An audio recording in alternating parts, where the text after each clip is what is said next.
ஓசானா உன்னத தேவனே. எல்லா பிள்ளைகளும் சேர்ந்து சொல்லுங்க, ஓசானா ஓசானா ஓசானா ஓசானா ஓசானா ஓசானா. கண்மணி போ காப்பவரே சுவாமி, ஆராதனை ஆராதனை. கழுகு போல சுமப்பவரே ஆராதனை ஆராதனை.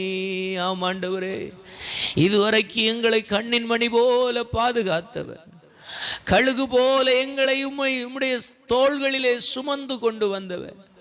10வது மாதத்தில் நாங்கள் ஆண்டவரை ஆச்சரியமாய் நின்று கொண்டிருக்கிறோம். இது ஆச்சரியமானது. வழியிலே வந்த எத்தனையோ விதமான அப்பா ஸ்தோத்திர ஆபத்துகள், நெருக்கங்கள், மன அழுத்தங்கள் எல்லாவற்றிலும் காத்து கொண்டு வந்தீரே. இந்த வருஷத்தை எப்படி, இந்த மாதத்தை எப்படி முடிப்போம் என்று சொல்லி அநேக மாதங்கள் எங்க வாழ்க்கையில புரண்டோடினது. ஆனாலும் எங்களை ஸ்தோத்திரம் இந்த 10வது மாதத்தின் 2வது ஞாயிற்றுக்கிழமை செப நேரத்தில் கொண்டு வந்திருக்கிறீரே. இதை நாங்கள் திரும்பி பார்த்துமக்கு நன்றி செலுத்துகிறோம். தொடர்ந்து நாங்கள் அந்த எல்லா நன்மையான வாழ்விற்காக இருதயத்தின் ஆழத்திலிருந்து நன்றி செலுத்துகிறோம். அதற்கென்றே எங்களை நீர் விரும்புகிறீர், அதற்கென்றே நீர் எங்களை பக்குவப்படுத்துகிறீர், அதற்கென்றே எங்களை சாட்சியாய் ஏற்படுத்தி இருக்கிறீர். ஆண்டவரே, நீ சொல்லி இருக்கிற அப்பா ஸ்தோத்திர வாக்கு தத்தங்களை நினைவு கூறுகிறோம். இந்த ஜனத்தை எனக்கென்று ஏற்படுத்தினேன், இவர்கள் என் துதியை சொல்லி வருவார்கள் என்று சொல்லி வாக்குரைத்த வாக்கு தத்தங்களுக்கு ஈடாக, வாக்கு தத்தங்களுக்கு அப்பா அடையாளமாக என்னையும் என் குடும்பத்தையும் என் கிராமத்தில் நீர் அப்பா நிலைவர பண்ணுகிறதற்காக ஸ்தோத்திரம். இந்த வருஷத்தின் மீதம் இருக்கிற கடைசி மாதங்களில் எங்களுக்கு நீ நல்லவராய் இருந்து அதிசயமான காரியங்களை காண செய்வீராக. இந்த வருஷத்தில் வாக்கு பண்ணின வாக்கு தத்தங்களை நினைத்தருளும் அப்பா, அதை நிறைவேற்றி தாரும், நன்மையாய் நடத்தும். இயேசுவின் நாமத்தில் ஜெபிக்கிறோம் நல்ல பிதாவே, ஆமென். அல்லேலூயா. நாம் அப்படியே இந்த நாளிலும் கர்த்தருடைய வார்த்தைகளுக்கு நேராக நம்முடைய சிந்தனைகளை திருப்பிக் கொள்ளப் போகிறோம். நாம் இந்த கடைசி வருடத்தின் கடைசி மாதங்களுக்குள்ளே வந்துவிட்டோம். 10வது மாதத்தில் நாம் அடியெடுத்து வைத்திருக்கிறோம். இந்த வருஷத்தை முடிக்க இன்னும் இந்த மாதம் போனால் 2 மாதங்கள் தான் இருக்கிறது. அல்லேலூயா. நேற்று துவங்கினது போல இருந்து ஆனால் வருஷம் வேகமாய் கடந்து போய் இன்னும் 2 மாதம் மீதம் குறையுள்ள நாட்கள் மட்டுமே நமக்கு முன்பாக இருக்கிறது. அல்லேலூயா. இந்த கடைசி நாட்களிலே, கடைசி மாதம் இந்த நாட்களிலே நாம் அதிகமாய் கடந்து வந்த பாதைகளுக்காக நாம் நன்றி செலுத்துவதும், அவரை இன்னும் அதிகமாய் ஆராதிப்பதும், இன்னும் அவருக்கு மகிமை செலுத்துவதையும், இன்னும் அவருடைய திரு சித்தத்திலே நம்மை நிறுத்தி கொள்ளுவதும் அவருக்கு மிகவும் பிரியமான ஒன்றாயிருக்கிறது. அல்லேலூயா, அல்லேலூயா. வாசிக்கலாம். ஒரு வேத பகுதி இப்படியாய் சொல்லுகிறது. கொலோசேயரின் புஸ்தகம் அவருடைய 3வது அதிகாரம் 15வது வசனத்தை வாசிப்போம் என்று சொன்னால் அங்கே இப்படி சொல்லப்பட்டிருக்கிறது. வாசிக்கலாம். தேவ சமாதானம் உங்கள் இருதயங்களை ஆளக்கடவது, இதற்கென்றே நாம் ஒரே சரீரமாக அழைக்கப்பட்டிருக்கிறோம், நன்றி அறிதல் உள்ளவர்களுமாய் இருங்கள். அல்லேலூயா, ஸ்தோத்திரம். தெளிவாக வசனம் சொல்லுகிறது. அதனுடைய இந்த கொலோசியர் 3:15 கடைசி பகுதியை நாம் பார்த்தோம் என்று சொன்னால், நன்றி அறிதல் உள்ளவர்களாய் இருங்கள் என்று பரிசுத்த வேதம் நமக்கு சொல்லுகிறது. அல்லேலூயா. இந்த வருஷத்தின் கடைசி மாதங்களில் நெருங்கி வந்திருக்கிற நீங்களும் நானும் ஆண்டவருக்கு அதிகமாய் நன்றியையும் ஆராதனையையும் பொருத்தனைகளையும் அவருக்கு உரித்தாக்கி அவருடைய சித்தத்திற்கென்று நாம் இன்னும் அவரில் கட்டப்பட வேண்டும் என்பதை ஆண்டவர் விரும்புகிறார். அல்லேலூயா, அல்லேலூயா. நாம் பல நேரத்தில் இந்த நன்றி அறிதல் உள்ள அனுபவம் மனிதர்களாகிய நம்முடைய வாழ்க்கையிலே நிலைவரப்படுவது இல்லை. மனிதர்களை சுற்றி பார்க்கும் பொழுது நம் நன்மை வாங்கிய பின்பு, நன்மை பெற்றுக்கொண்ட பிற்பாடு, நன்மையை அனுபவித்த பிற்பாடு அவர்கள் பெற்ற நன்மையை துச்சமாக எண்ணுவதில்லாத ஒரு நிலையை நாம் பார்க்க முடிகிறது. அல்லேலூயா. காரணம், மனிதர்கள் என்னத்தான் நாம் அவர்களை நன்மைக்கு ஏதுவாய் நடந்தாலும் அந்த நன்மைக்கு ஏதுவான ஸ்தோத்திரம் நன்றி அறிதல் இருக்கிறதா என்பதை திரும்பி பார்ப்போம் என்று சொன்னால் கொஞ்சம் கூட இல்லாத நிலையை இந்த உலகத்தில் அதிகமாய் பார்க்கிறோம். அல்லேலூயா, அல்லேலூயா. அப்படி இருக்கிற சூழலில் தேவனுடைய பிள்ளைகளிடத்தில் தேவனுடைய பிள்ளைகளுக்கென்று பிரமாணங்களை கொடுத்த தேவன் தம்முடைய பரிசுத்த வேதத்தில், பரிசுத்த புத்தகத்தில் குறிப்பாக அவர் குறிப்பிட்டு சொல்லி இருக்கிற விஷயம் என்ன அப்படின்னா, நீங்கள் ஸ்தோத்திரம் தேவனுடைய சமாதானம் உங்கள் இருதயங்களிலே எவ்வளவுக்கு அவ்வளவாய் ஆளுகை செய்கிறதோ அவ்வளவுக்கு அவ்வளவாய் நீங்கள் அழைக்கப்பட்டிருக்கிற அழைப்பை நீங்கள் உறுதிப்படுத்தத்தக்கதாக எப்பொழுதும் நன்றி அறிதல் உள்ளவர்களாய் இருங்கள் என்று வேதம் சொல்லுகிறது. அல்லேலூயா. சத்தமா சொல்லுங்களேன், அல்லேலூயா. இங்கே சொல்லப்பட்டிருக்கிற நன்றி அறிதல் நமக்குள்ளே அதிகமாக இருக்க வேண்டும் என்று ஆண்டவர் நம்மில் எதிர்பார்க்கிறார். அல்லேலூயா. இந்த உலகத்தில் நமக்கு நன்றி அறிதல் எல்லா பக்கத்திலும் இருக்க வேண்டும். நமக்கு நன்மை செய்கின்ற மனிதர்களிடத்தில் நன்றி அறிதல் வேண்டும். நமக்கு பாதுகாப்பாக இருக்கின்ற ஜனங்களுக்கு நாம் நன்றி அறிதல் கடமைப்பட்டிருக்கிறோம். அதே போல குடுக்கல் வாங்கல், அது சின்னதோ பெரிதோ, கொடுத்து மாறி மாறி உதவி கொள்ளுகிற சகலருக்கும் நாம் நன்றி அறிதல் உள்ளவர்களாய் இருக்க வேண்டும். இதெல்லாவற்றுக்கு மேல நாம் கடந்து வந்த வழிகளை நினைத்து பார்த்து ஆண்டவருக்கு நாம் பற்றி இருக்கிற, நாம் சேவித்திருக்கிற நம்முடைய நல்ல தெய்வத்திற்கு நன்றி அறிதல் உள்ளவர்களாய் இருக்க வேண்டும் என்று தேவன் விரும்புகிறார். அல்லேலூயா சொல்லுங்களேன்.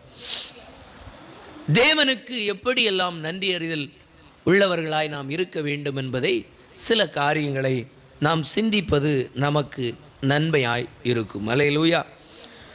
முதலாவதாக நாம் பார்த்தோம் என்று சொன்னால் ஆதியாகமத்தின் புஸ்தகம் அதனுடைய 24வது அதிகாரம் அதனுடைய 48வது வசனத்தை திருப்பிக் கொள்வீர்கள் என்று சொன்னால், அங்கே தேவன் சொல்லியிருக்கிற வசனத்தை நாம் உற்று கவனிப்போம் என்று சொன்னால், ஆதியாகமத்தின் புஸ்தகம் 24வது அதிகாரம் 48வது வசனத்தை ஒருவர் வாசிக்கலாம்.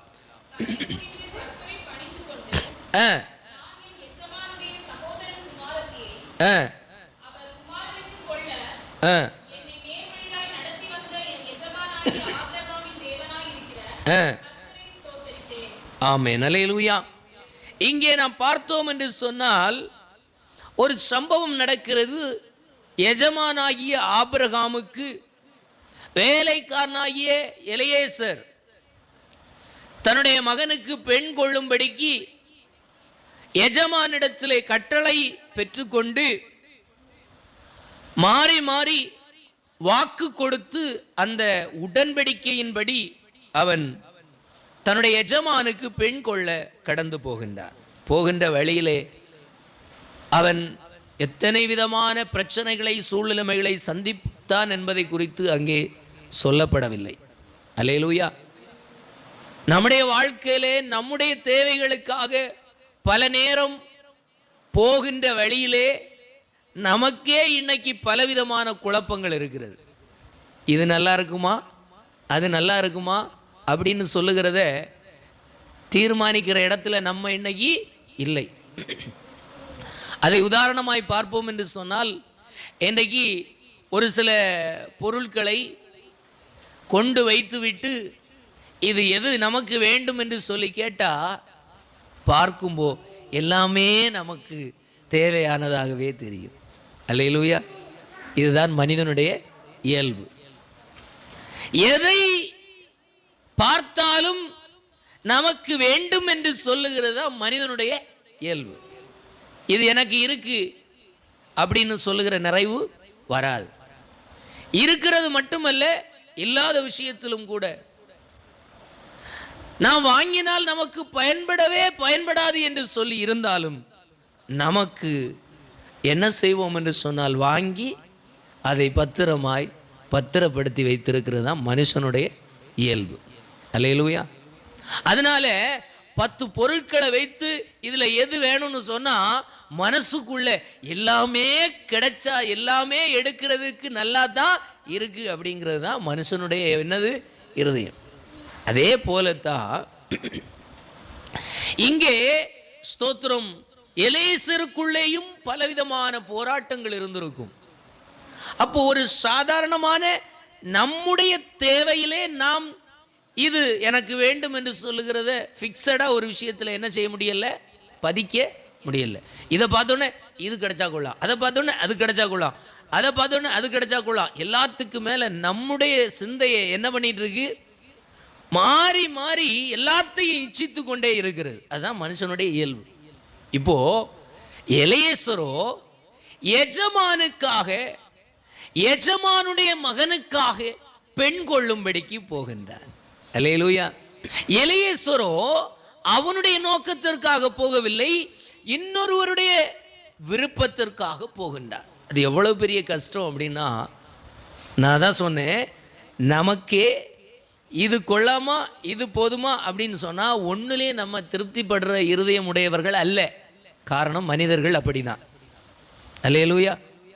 அப்படி இருக்கும்போ யாரோ ஒருவர் தன்னுடைய விருப்பத்திற்கேற்ற மகனுக்காக ஒரு பெண்ணை பார்க்கும்படிக்கு 2 பேரும் உடன்படிக்கை செய்து கொண்டு வாக்கு பண்ணி கொண்டு போகின்றார். அந்த வழியை நீங்க ஒன்று கொஞ்சம் யோசிக்கணும். நாம் அப்படி இன்னொருவருக்காக ஒரு காரியத்தை செய்ய முடியுமா?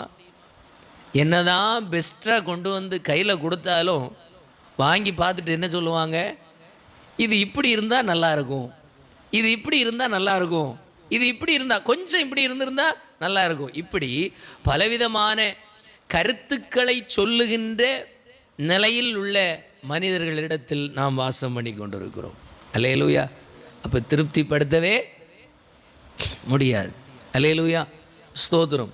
திருமண வரன்களை பார்க்கும் பொழுது இன்னைக்கு நிறைய வேடிக்கைகளை பார்க்க முடியும். ஒவ்வொரு புரோக்கர்ட்டையும் போய் எனக்கு பெண்ணு பார்க்கணும் இல்லை மாப்பிள்ளை பார்க்க வேண்டும் என்று சொல்லி அவர்களுக்கு ஒரு தொகையை கொடுப்பாங்க. புரோக்கரும் பலதையும் கொண்டு வந்து அவர்கிட்ட இருக்கிற எல்லாத்திலே ஏதாவது ஒன்றை முடிச்சு போடணும்னு அவர் என்ன பண்ணுவார், பிரயாசப்படுவார். ஆனால் அவர் சொல்லுகிறது இவர்களுக்கு பிடிக்காது, இவர்கள் சொல்லுகிறது அவர்களுக்கு ஒவ்வாது. இப்படி பலவிதமான காரியங்கள் எனக்கு பிடித்தது போல உங்களுக்கு பிடிக்கும் என்று வேண்டிய அவசியம் இல்லை. இது மிகவும் கடினமான ஒரு வேலை.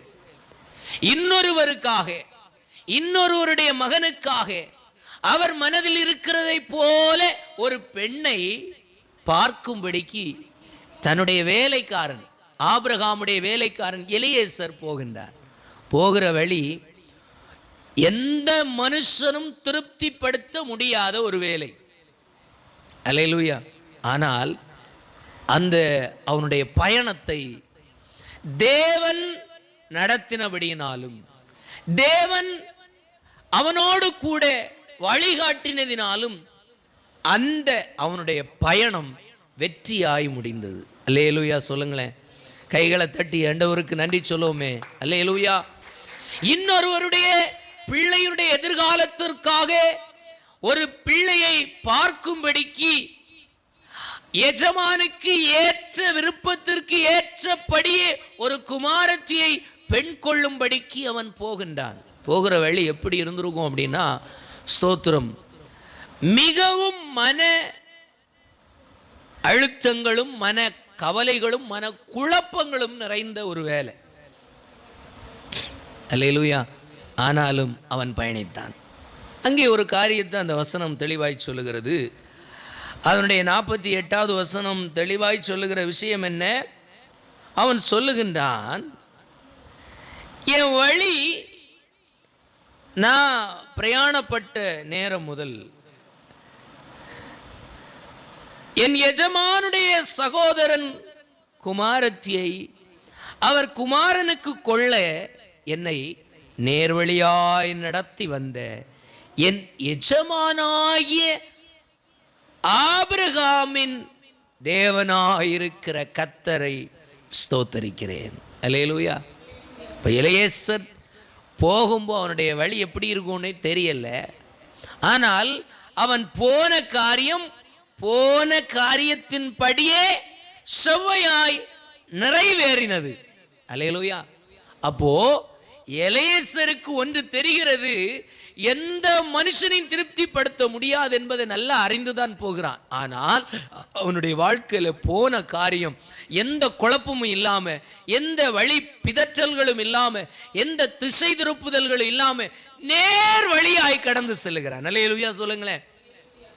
ஆமா, அதனாலதான் சொல்லுகிறார், என்னை நேர் வழியாய் நடத்தி வந்த பாதை.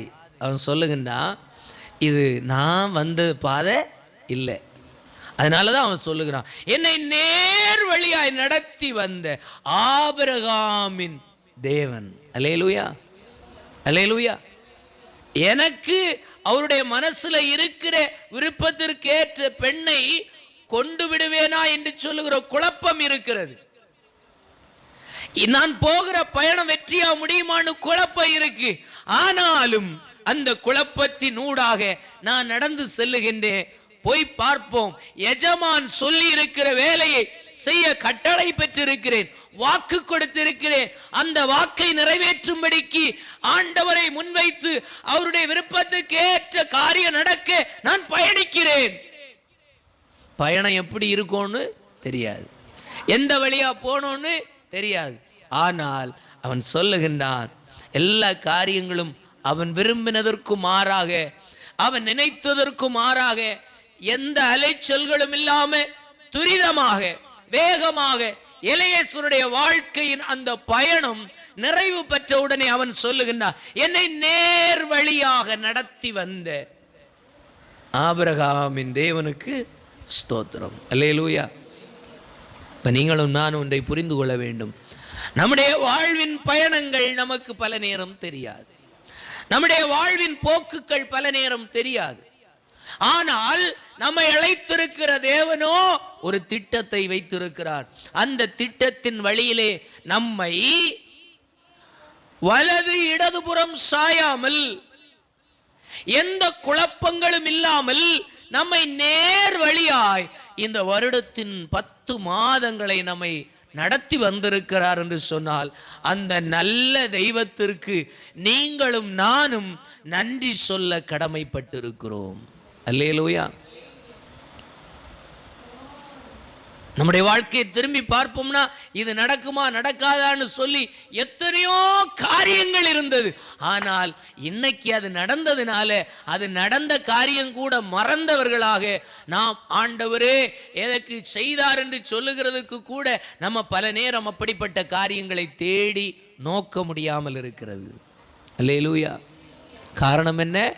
நேர்வழியா, கடினமே இல்லாம, கஷ்டமே இல்லாம ஆண்டவர் நடத்தின பாதை. அல்லேலூயா, அல்லேலூயா.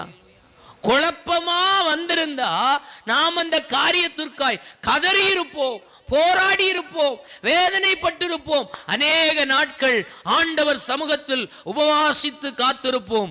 அப்படி கடினமான வழியிலே நாம் வந்திருக்கிற காரியங்களை நாம் மறக்க மாட்டோம். ஆனால் நேர்வழியாய் நடத்தின பாதையில ஆண்டவர் செய்த நன்மைகள், ஆண்டவர் செய்த ஆச்சரியங்கள், ஆண்டவர் நமக்காய் திறந்து தந்த வழிகள், ஆண்டவர் நமக்காய் செய்த ஆச்சரியமான காரியங்களை நாம் சிந்திப்பது இல்லை. அல்லேலூயா சொல்லுங்களேன். ஆனால் வேதம் என்ன சொல்லுகிறது? நன்றி அறிதல் உள்ளவர்களாயிருங்கள். எதுக்காக? உங்களுக்கு தெரிஞ்ச பாதையும் சரி, தெரியாத பாதையும் சரி, நீங்கள் பலவிதமாய் போராடி பெற்றுக்கொண்டதும் சரி, போராடாம நேர் வழியா உங்களே அறியாம நடந்து வந்த அற்புதமான வழிகளானாலும் சரி, தேவன் சொல்லுகிற காரியம் அவருக்கு நீங்கள் நன்றி சொல்ல கடமைப்பட்டிருக்கிறீர்கள். அல்லேலூயா, அல்லேலூயா. எலியேசர் ஆபிரகாமுடைய தேவனுக்கு நன்றி சொல்ல வேண்டிய அவசியம் இல்லை. காரணம், ஒருவேளை ஆபிரகாம் அறிந்திருந்தது போல ஆபிரகாமுடைய தேவனை அவன் அறியாதவனாய் கூட இருந்திருக்கலாம்.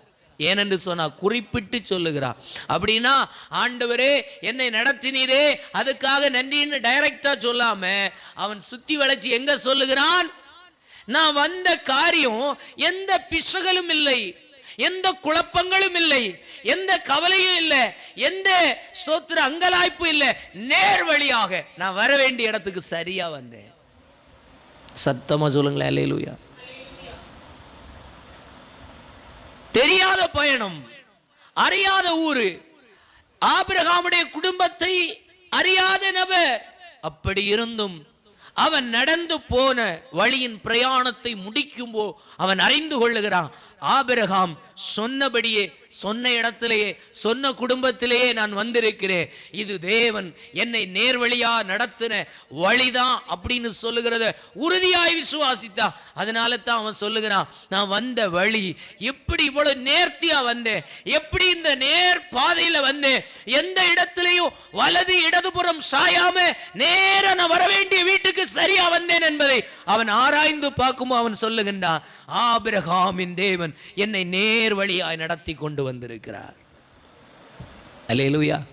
என் எஜமானாகி ஆபிரகாம் இடைவிடாமல் ஆராதிக்கிறேன். அவர் வாக்கு பண்ணின வாக்குத்தத்தங்களை பிடித்து விசுவாசத்தில் நடந்து வந்த அந்த ஜீவனுள்ள தேவன் என்னையும் அவருடைய சித்தத்திற்கு என்று நேர நடத்தி இருக்கிறாரு. இல்லைன்னா என் வழி என்ன செய்திருக்கும்? மாறி இருக்கும். என் வழி இந்த நேரத்தில் முடிக்க வேண்டிய வேலையை இன்னும் பல மாதங்கள் எடுத்திருக்கலாம், பல வருடங்கள் எடுத்திருக்கலாம், பலவிதமான இழப்புகளை சந்தித்திருக்கலாம். ஆனால் எலியேசர் சொல்லுகின்றான், அவை ஒன்று என் வாழ்க்கையில வரல, நேர் பாதையில் நடத்தினார். சத்தமா சொல்லுங்களேன். ஆண்டவர் அவருடைய சித்தத்தின்படி உங்களையும் என்னையும் நம்முடைய வாழ்க்கையும் எந்த அலைச்சல்களும் இல்லாம நேர் பாதையில் நடத்தி வந்த சில வழிகளை அறிந்திருக்கிறீர்களா? அவைகளுக்காக அதிகமாய் தேவனுக்கு நன்றி சொல்லுங்கள். அதை தேவன் நம்மில் எதிர்பார்க்கிறார். சத்தமா சொல்லுங்களேன். அல்லேலூயா. இது நமக்கு மிகவும் முக்கியமான ஒன்று. ரெண்டாவது நம்ம பார்த்தோம் அப்படின்னா, எதுக்காக ஆண்டவருக்கு நன்றி சொல்ல வேண்டும்? யாத்திராகமத்தின் புஸ்தகம் அதனுடைய 15வது அதிகாரம் 13வது வசனத்தை வாசித்தீர்கள் என்று சொன்னால் அங்கே சொல்லப்பட்டிருக்கிறது. வாசிக்கலாம். யாத்திராகமம் 15வது அதிகாரத்தை திருப்பிக் கொண்டு அதனுடைய 13வது வசனத்தை வாசிக்கலாம். நீர் மீட்டு கொண்ட இந்த ஜனங்களை உம்முடைய கிருபையினாலே அழைத்து கொண்டு வந்தி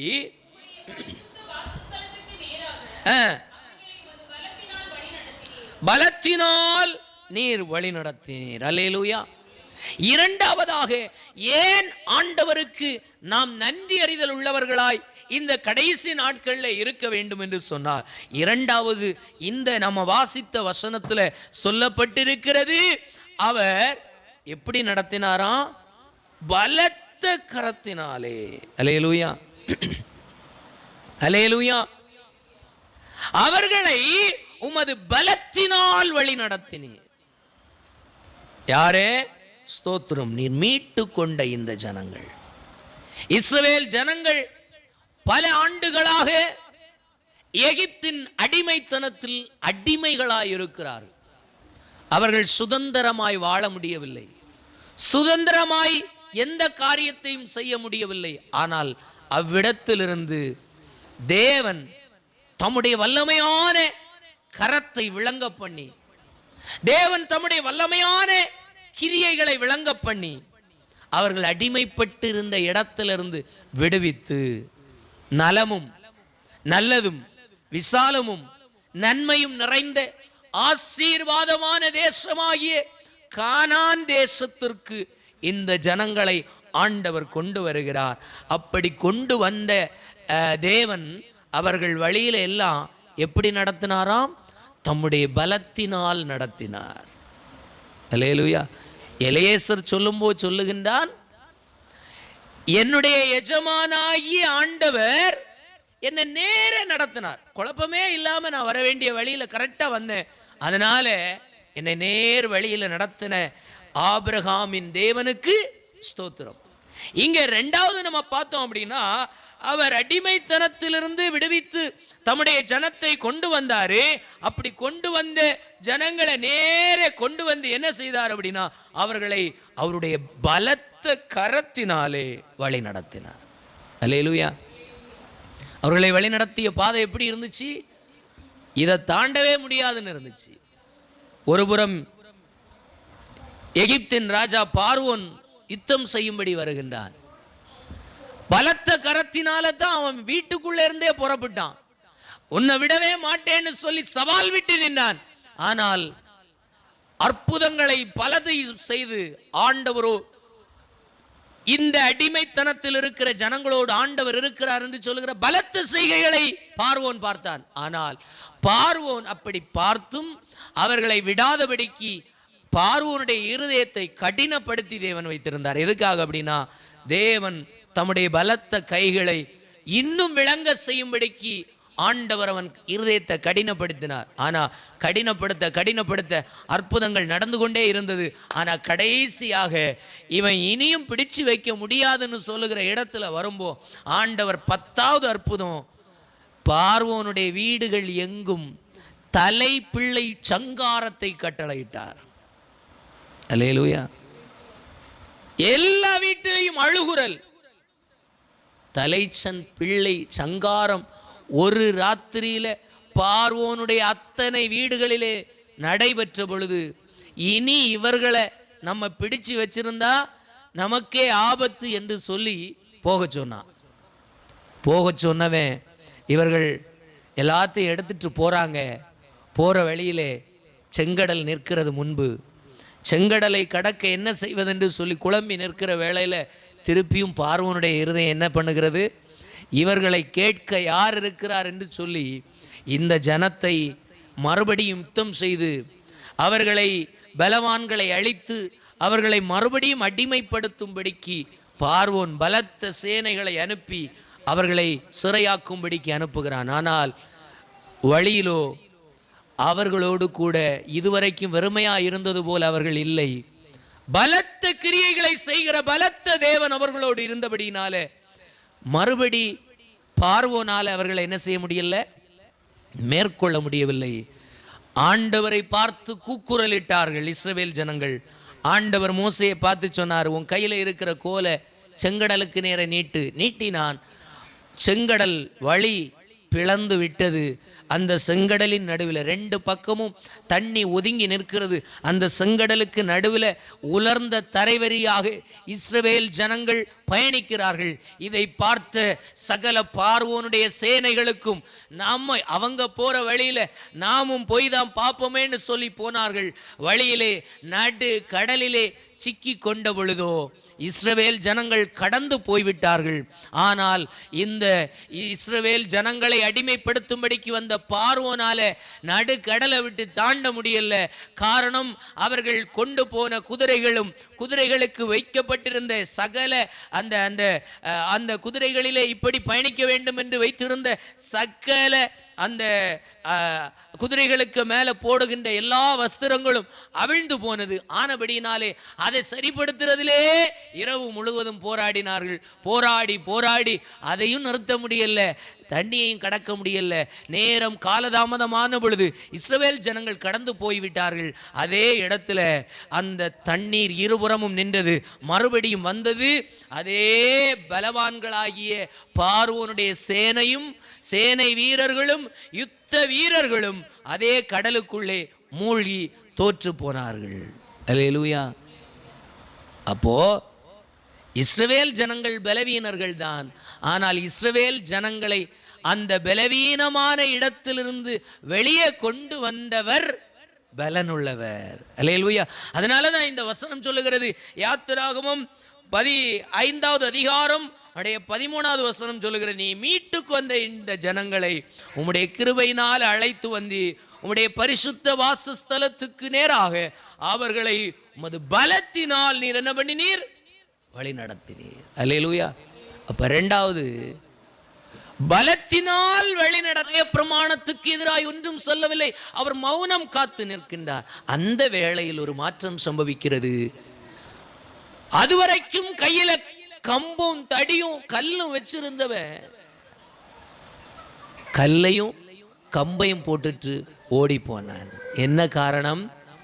இயேசு கிறிஸ்து ஒன்றும் பெரிதாக அங்கே சாதிக்கவில்லை. ஒரே ஒரு வார்த்தை சொன்னார், உங்களில் குற்றமில்லாதவன், உங்களில் பாவம் இல்லாதவன் முதலாவது இவளை என்ன செய்யணும்? கல்லறியணும் அப்படின்னு சொல்லிட்டு தரையை பார்த்து எழுதி கொண்டே இருந்தார். ஏதோ எழுதி கொண்டிருந்தார், ஏதோ கிறுக்கி கொண்டிருந்தார், ஏதோ வரைந்து கொண்டிருந்தார். அந்த நிமிடத்தில் ஏற்பட்ட மாற்றத்தை பாருங்க.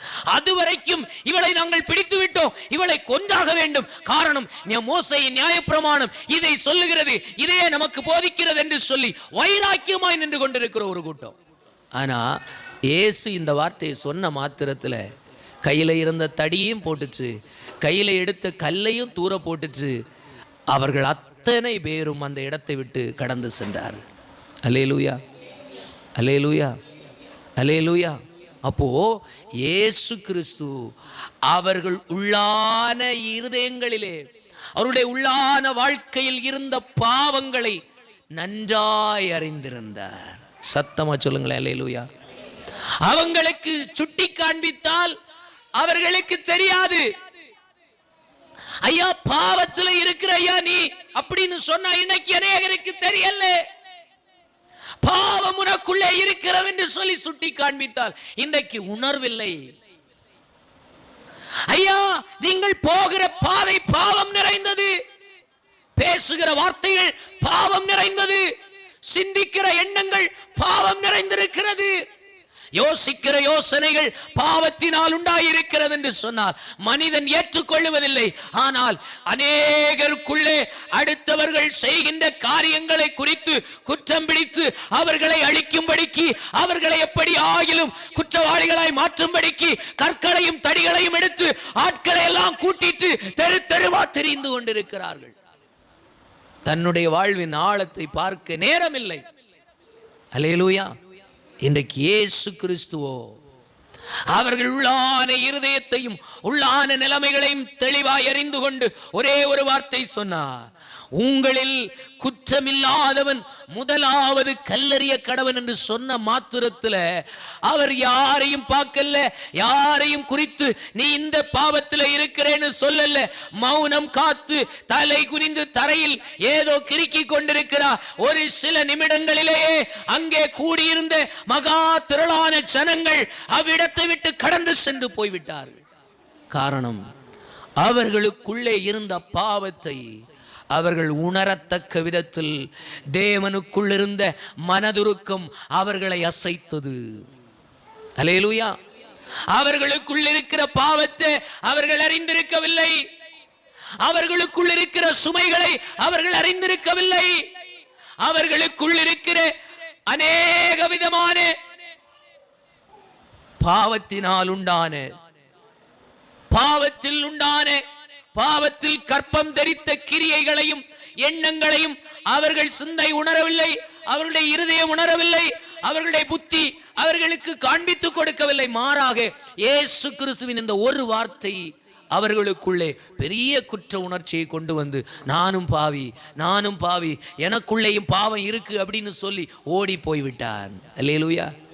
அப்படின்னா நீங்க ஒண்ணு புரிந்து கொள்ளணும், இயேசு கிறிஸ்துவனுடைய மனதுருக்கம் கல்லெறிய வந்தவனையும் குற்றம் சுமத்தி அடுத்தவனை குற்றம் பிடித்து கொல்லணும், அழிக்கணும், இருக்கிற இடம் தெரியாம பண்ணணும்னு சொல்லுகின்ற இருதயங்களையும் அசைக்கத்தக்க வல்லமை உள்ள தெய்வம். அல்லேலூயா.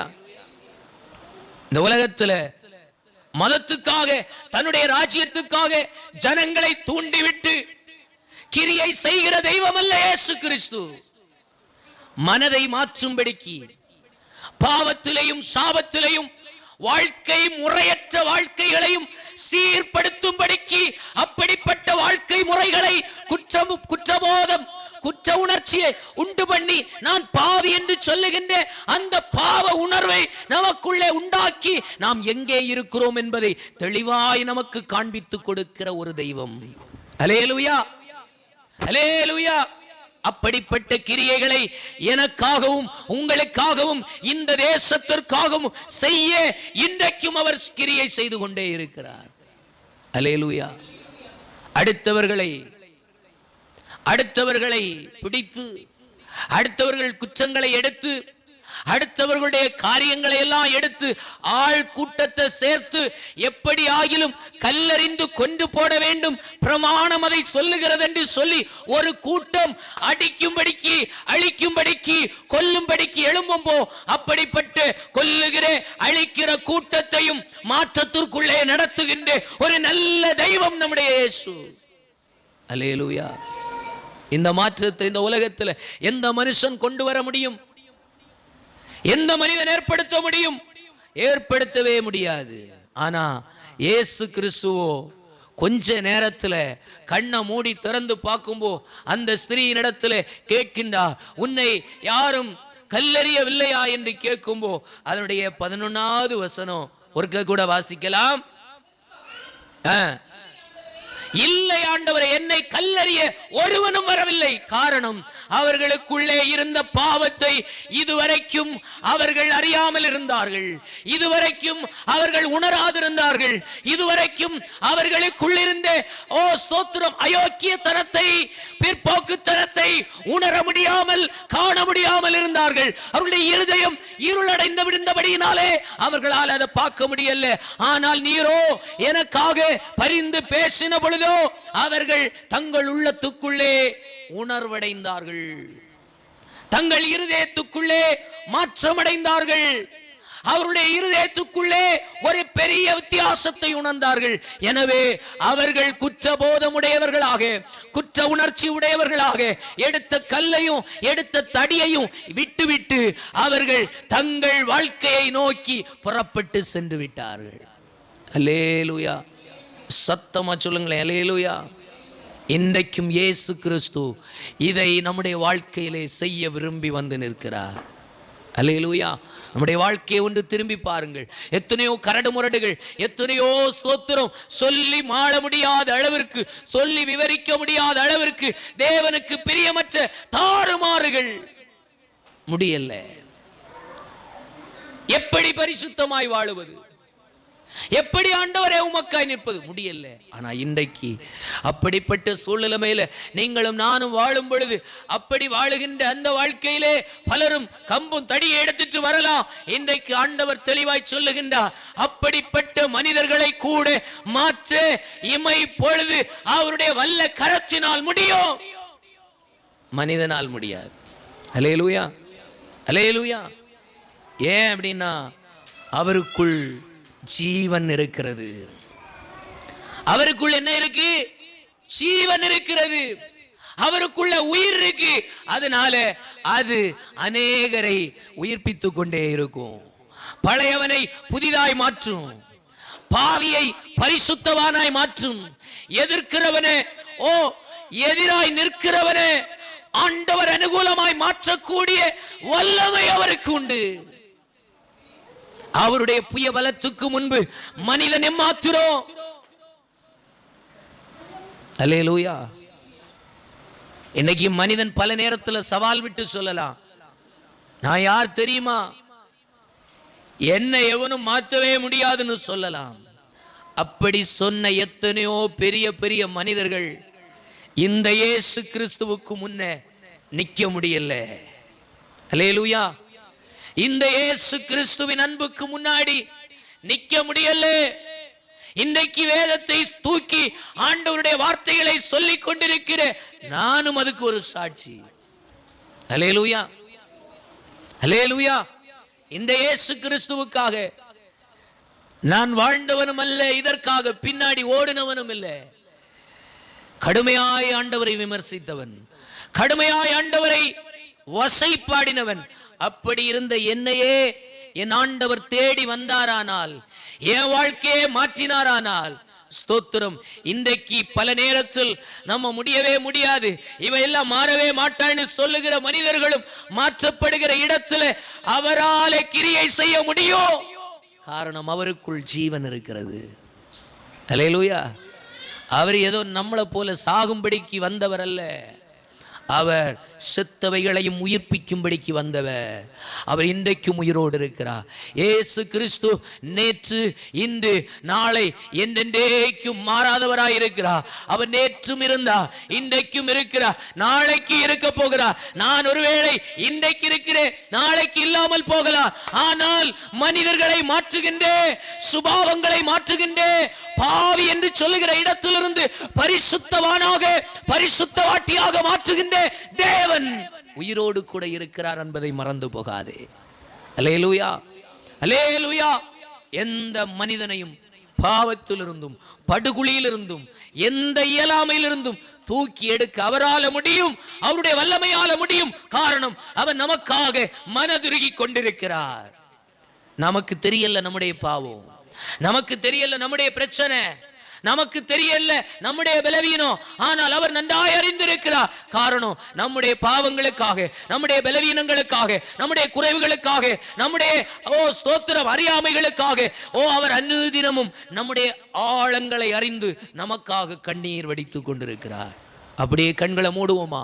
நமக்காக கண்ணீர் வடிக்கிற, நமக்காக மனம் நொந்து கொண்டிருக்கிற, நமக்காக மனதுருகி கொண்டிருக்கிற அந்த இயேசுவின் இடத்துல எத்தனை பேர் சொல்ல முடியும், ஆண்டவரே என் வாழ்க்கை மாற விரும்புகிறேன், என் வாழ்க்கையை மாற்று, நீர் இறங்கி வாரும் ஆண்டவரே. கேட்போம், ஆண்டவரே தள்ளப்பட்ட கல்லாக கிடக்கிறேன், புறக்கணிக்கப்பட்டு கிடக்கிறேன், பரிசுத்தமா இருக்கணும்னு தான் விரும்புறேன், ஆனா இருக்க முடியல. உமக்கு உகந்த பாத்திரமா இருக்கணும்னு விரும்புறேன், முடியல, வாழ முடியல, செபிக்க முடியல, உபவாசிக்க முடியல, ஆராதிக்க முடியல, தேவ சத்தத்தை கேட்க முடியல. கேளுங்க ஆண்டவரே. அந்த ஸ்திரியை பார்த்து ஆண்டவர் சொன்னார், இனி பாவம் செய்யாது. அநேக ஆசீர்வாத கேடுகளுக்கு காரணம் பாவம். அந்த பாவத்தை உங்க கண்ணால பார்க்க முடியுதா? இல்லைன்னா இந்த பகல் வேளையில அழுது கேளுங்க, ஆண்டவரே நான் எங்க இருக்கிறேன், எந்த அசுத்தத்தில் இருக்கிறேன், என் கையில கல்லை எடுத்து வச்சுட்டு, என் கையில தடியை எடுத்து வச்சுட்டு அடுத்தவங்களை விரட்டிட்டு இருக்கிறேனே, என் வாழ்க்கை எங்க இருக்கு, என் வாழ்வு எங்க இருந்து கொண்டிருக்கிறது ஆண்டவரே, எனக்கு காண்பியும். கேளுங்க ஆண்டவரே.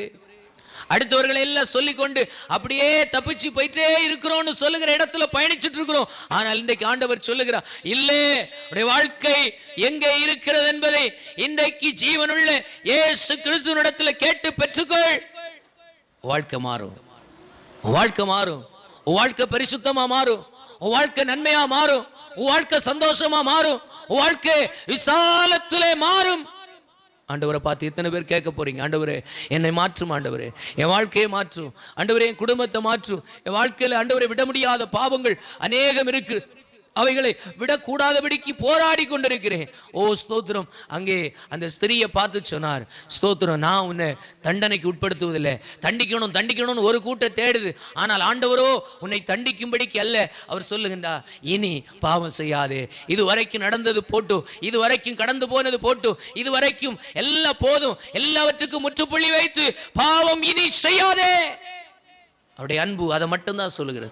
இனி பாவம் வேண்டாம், இனி பாவம் வேண்டாம். கேளுங்க, ஆண்டவரே இனி நான் பாவத்தில் அல்ல, பரிசுத்தமா வாழ உம்முடைய சித்தத்திற்கு ஏற்றார் போல ஓட எனக்கு ஒரு கிருபை தாரு ஆண்டவரே என்று சொல்ல முடியுமா?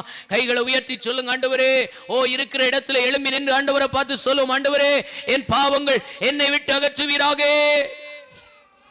ஹல்லேலூயா. கிருபை வெளிப்படட்டும், கிருபை வெளிப்படட்டும். எல்லாரும் சொல்லுங்க, ஆண்டவரே அப்பா என்னுடைய பரிசுத்த அக்கினியினாலே தொடுவீராக, பரிசுத்த அக்கினியினாலே தொடுவீராக. இந்த பகல் வேளையில சிலர் மேல கர்த்தருடைய அக்கினி இறங்கி வருகிறது பார்க்கிறேன். சிலருடைய பரிசுத்தவான்களாய் பரிசுத்த வாட்டிகளாய் மாற்றும்படிக்கு பரிசுத்த வல்லமை இறங்கி வருகிறது. எல்லா பிள்ளைகளும் கேளுங்க, ஆண்டவரே என் மேல உம்முடைய அபிஷேகம், என் மேல உம்முடைய கிருபை, என் மேல உம்முடைய வல்லமை அப்பா அக்கினியா இறங்கட்டும். எல்லா பிள்ளைகளும் கைகளை தட்டி கண்களை மூடி சொல்லுங்க, ஆண்டவரே என்னை ஆண்டவரே நீ தொடுவீராக, என்னை ஆசீர்வதிப்பீராக, என்னை பலப்படுத்துவீராக. கிருபை வெளிப்படட்டும் ஆண்டவரே. அக்கினியாய் அக்கினியாய் அக்கினியாய் மாற்றோ. ஓ உமக்கு நன்றி ஆண்டவரே.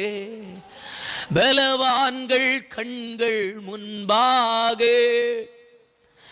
பலவீனரை தூக்கி நிறுத்துவீ.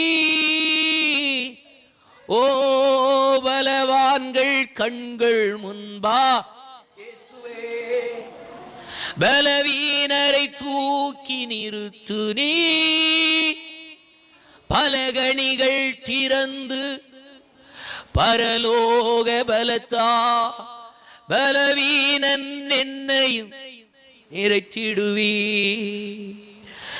ஓ பலகணிகள் திறந்து பரலோக பலத்தா பலவீனன் என்னையும் நிரப்பிடுவீ. உயர்த்துகின்றோ போற்றுகின்றோ கரங்களை பிடித்து உருவாக்கும். கைகளை உயர்த்தி உயர்த்துகின்றோ போற்றுகின்றோ கரங்களை பிடித்து உருவாக்குமே. உயர்த்துகின்றோ போற்றுகின்றோ கரங்களை பிடித்து உருவாக்கு. இந்த பகல் வேளையில சொல்லும், என்னை உருவாக்கும் ஆண்டவரே, என்னை உருவாக்கும் ஆண்டவரே. இந்த இடத்துல இருக்கிற ஒவ்வொரு பிள்ளைகளை பரிசுத்தவான்களா பரிசுத்தவாட்டிகளாக உம்முடைய கைகளை எடுத்து ஆண்டவரே உருவாக்குங்கப்பா. சொல்லுங்க சொல்லுங்க, என்ன உருவாக்கும், என்ன உருவாக்கும், என் பிள்ளையை உருவாக்கும் ஆண்டவரே, என் தேசத்தை உருவாக்கும், இந்த கிராமத்தை நினைத்தருளும், இந்த கிராமத்தின் ஜனங்களை உருவாக்கும் ஆண்டவரே. பலவீனனுக்காகிலும் பலனற்றவனுக்காகிலும் பலனுள்ளவனுக்காகிலும் உதவி செய்கிறது மக்களே லேசான காரியம். ஆண்டவரே ஆச்சரியமானவைகளை காண உதவி செய்யுங்கப்பா. ஆண்டவரை பார்த்து சொல்லுங்க, ஆண்டவரே எங்க வாழ்க்கையில சில நேரம் பாவங்கள் நாங்க உணர முடியாம ஒட்டி கொள்ளுகிறதுப்பா. உமக்கு விருப்பமில்லாத உமக்கு பிரியமில்லாத சுபாவங்கள் எங்க வாழ்க்கையில ஒட்டி கொள்ளுகிறது. அது எங்களுக்கு தெரியல. பாவம் பரிசுத்தம் என்று சொல்லுகிற வேற்றுமை தெரியாம அடிக்கடி நாங்க உலகத்தோடு ஒட்டி போகிறோம். இந்த பகல் வேளையில ஒரு உதவி செய்தருளும். பாவத்தை பாவம் என்று சொல்லி அறிந்து கொள்ளக்கூடிய கண்கள் எங்களுக்கு தாரு ஆண்டவரே. சொல்லுங்க பாவத்தை பாவம் என்று அறிந்து கொள்ளக்கூடிய இருதயம் எனக்கு தாரும் ஆண்டவரே. பாவத்தை பாவம் என்று சொல்லி ஆண்டவரே ஸ்தோத்திரம், அதை தெரிந்து கொள்ளக்கூடிய அறிவு எனக்கு தாரும் ஆண்டவரே. அப்படிப்பட்ட பாவ வழிகளில் இருந்து, பாவ கிரியைகளில் இருந்து, பாவ சிந்தனைகளில் இருந்து, பாவ செயல்களில் இருந்து வெளியே வர பரிசுத்த ஆவியானவர் உதவி செய்வீராக. ஜெபத்தை கேட்டுக் கொண்டிருக்கிற ஒவ்வொரு பிள்ளைகள் மேலும் ஆண்டவருடைய பரிசுத்த வெளிப்படட்டும். இந்த சத்த எல்லை முழுவதும் பரிசுத்த ஆவியானுடைய பிரசன்னம் அக்கினியா இறங்குவதாக, பலவீனங்கள் மாறுவதாக. பாவத்தின் பலவீனங்கள் ஆண்டவரே, பாவத்தினால் வந்து போன ஆண்டவரே சாபத்தின் கிரியைகள் இயேசு கிறிஸ்துவின் நாமத்தில் உடைக்கப்படுவதாக. தேசத்தை விட்டு, குடும்பத்தை விட்டு, கிராமங்களை விட்டு, ஆண்டவரே தெருக்களை விட்டு அப்படிப்பட்ட பாவங்கள் மாறி போவதாக. பாவத்தில் கட்டப்பட்டு வேதனையிலும் பாடுகளிலும் அவமானங்களிலும் நிந்தனைகளிலும் நெருக்கங்களிலும் ஆண்டவரே நெருக்கி இருக்கிற ஒவ்வொரு குடும்பங்களை நினைத்தருளும். ரட்சித்தருளும் அப்பா. அவர்கள் வாழ்க்கையில ரட்சிப்பை பெற்றுக்கொள்ளட்டும், விடுதலையை ஆண்டவரே பெற்றுக்கொள்ளட்டும், அனுபவிக்கட்டும். அப்படி செய்கிறதற்காய் ஸ்தோத்திரம். சகல துதி கன மகிமை யாவும் ஒருவருக்கே செலுத்துகிறோம். இயேசுவின் நாமத்தில் ஜெபிக்கிறோம்.